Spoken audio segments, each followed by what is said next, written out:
નમસ્તે, કેમ છો? આપનું હાર્દિક સ્વાગત છે ગુજ્જુ ફાર્મસીમાં.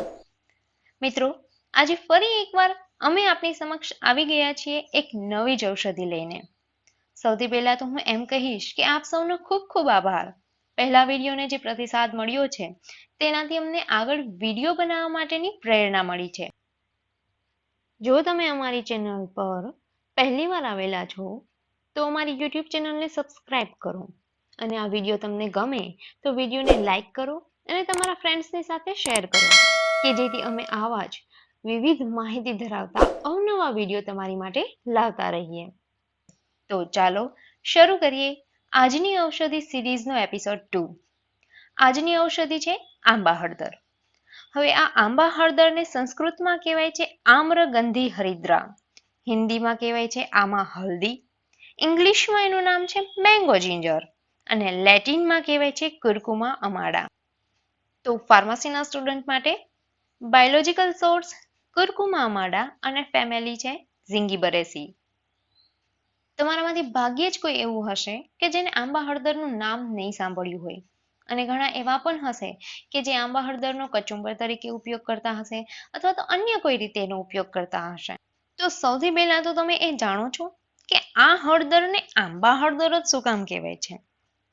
એનું રીઝન એ છે કે આ હળદરનો સ્વાદ છે એ કાચી કેરી જેવો ખાટો હોય છે અને તીખાશવાળો હોય છે. એટલા માટે આ હળદરને આંબા હળદર કહેવાય છે. આ આંબા હળદર આમ તો ઋતુ પ્રમાણે થતી વનસ્પતિ છે, પરંતુ આપણી આસપાસ ક્યાંય હોય તો તેને કેવી રીતે ઓળખશું? આ આંબા હળદરનો રંગ મહદ અંશે આદુ અથવા તો અડધી પાકેલી કેરી જેવો હોય છે અને દેખાવમાં સામાન્ય રીતે એ હળદર જેવી જ દેખાશે. અને તેનો છોડ છે એ 1 થી 1.5 ફૂટનો હોય છે, જેમાં ઘાટા ગુલાબી કલરના ફૂલ આવેલા હોય છે. આ તો થઈ આંબા હળદરને ઓળખવાની વાત. તો હવે ચાલો જાણી લઈએ કે તેના કેટલાક એવા ફાયદા છે કે જે તમને બિનજરૂરી દવા કે દાક્તરી સારવારથી બચાવી શકે છે. સાજી ખાર અને આંબા હળદરનું ચૂર્ણ લઈને એનો લેપ લગાડવાથી સોજો છે એ જલ્દી ઉતરી જાય છે અને દર્દમાં રાહત પણ થાય છે. સાજી ખાર એ એક ખાસ પ્રકારના સફેદ પથ્થરનો ભૂકો છે. આથી આર્થરાઇટિસથી જે પીડાતા લોકો હોય તેના માટે આંબા હળદર વિશેષ લાભકારક છે. પ્લસ તેમાં કુર્કુમિનોલ નામનું સબસ્ટન્સ હોય છે કે જે દુખાવાને ઓછો કરે છે. કેટલાક લોકોને અવારનવાર સ્કિન ઇરિટેશનની તકલીફ રહેતી હોય છે, જેને આપણે સામાન્ય રીતે ખુજલીની સમસ્યા કહીએ છીએ. તો આવા લોકો માટે આ આંબા હળદર ખૂબ જ લાભદાયક છે. આંબા હળદરની સાથે કાળી જીરીને મિક્સ કરીને એનું ચૂર્ણ બનાવીને કુંવારપાઠાનો રસ મેળવશો તો એક લેપ બનશે. એ લેપ લગાવવાથી ખુજલીની સમસ્યા હોય તો તેમાં રાહત મળે છે. કફ અને રક્ત વિકારમાં પણ આંબા હળદર ઉપયોગી છે. આપણામાંથી ઘણા એવા લોકો હોય કે જેમને આંશિક વાતાવરણ પ્રમાણે શરદી કે કફની તકલીફ રહેતી હોય, તો વારે વારે દવા ન લેવી હોય તો દવા લેવાથી બચવા માટે તમે આંબા હળદરનો પ્રયોગ કરી શકો છો. આ તાજી આંબા હળદરને લીંબુના રસ સાથે મેળવીને કચુંબરની જેમ ખાવાથી કફની સમસ્યા દૂર થઈ જાય છે અને રક્તમાંથી વિકારને પણ દૂર કરે છે કે જેનાથી તમારી ત્વચા છે એકદમ સુંદર બની જાય છે. શ્વસન તંત્રના રોગોના મૂળમાં શું હોય છે? કફ હોય છે. ગળા અને ફેફસાના વિસ્તારમાં કફ જામી જાય એટલે શ્વાસ લેવામાં તકલીફ પડે.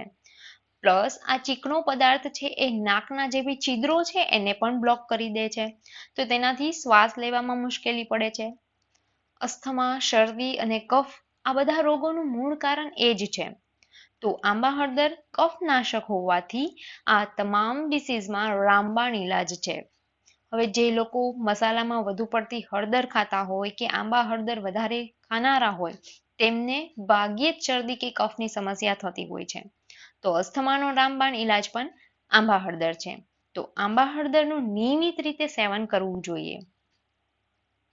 આંબા હળદરનું પાણી સવાર સાંજ 2 ટાઈમ લેવાથી અથવા તો તેનો કચુંબર તરીકે ઉપયોગ કરવાથી એ પથરી જેવા ડિસીઝમાં પણ લાભદાયક છે.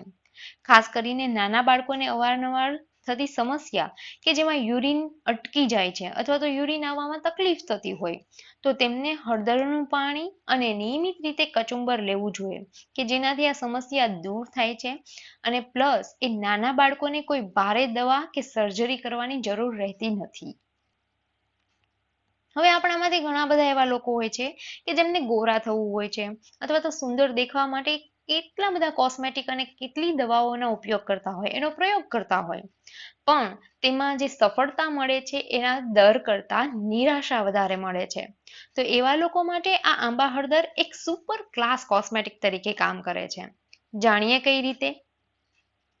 જૂના જમાનામાં જ્યારે કોઈ કોસ્મેટિક કે બ્યુટી પાર્લર નહોતા ત્યારે રાણી મહારાણીઓ અથવા તો સામાન્ય સ્ત્રીઓ સુંદર દેખાવા માટે આ આંબા હળદરની સાથે એલોવેરા, લીંબુ અને મધ મેળવીને તેનું ઉબટન બનાવીને ચહેરા પર લગાવતા હતા કે જેનાથી ત્વચા એકદમ ચમકતી બની જાય છે. તો કોઈ કોસ્મેટિક લગાવવા કરતા આ કુદરતી ફેસ પેક બનાવીને તેનો ઉપયોગ કરશો તો ત્વચા એકદમ નિખરી ઉઠશે અને તમારા ચહેરામાં ચાંદ લગાવી દેશે.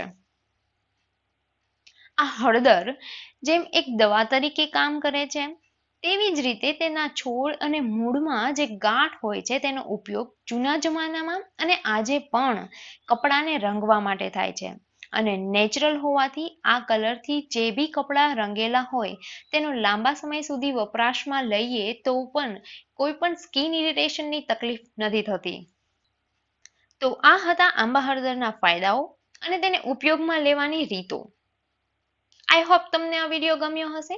તો વિડીયોને લાઈક કરો, તમારા ફ્રેન્ડ્સની સાથે શેર કરો અને વધુને વધુ આવી કુદરતી વનસ્પતિઓની માહિતી મેળવવા માટે અમારી યુટ્યુબ ચેનલને સબસ્ક્રાઇબ કરો. Thank you very much.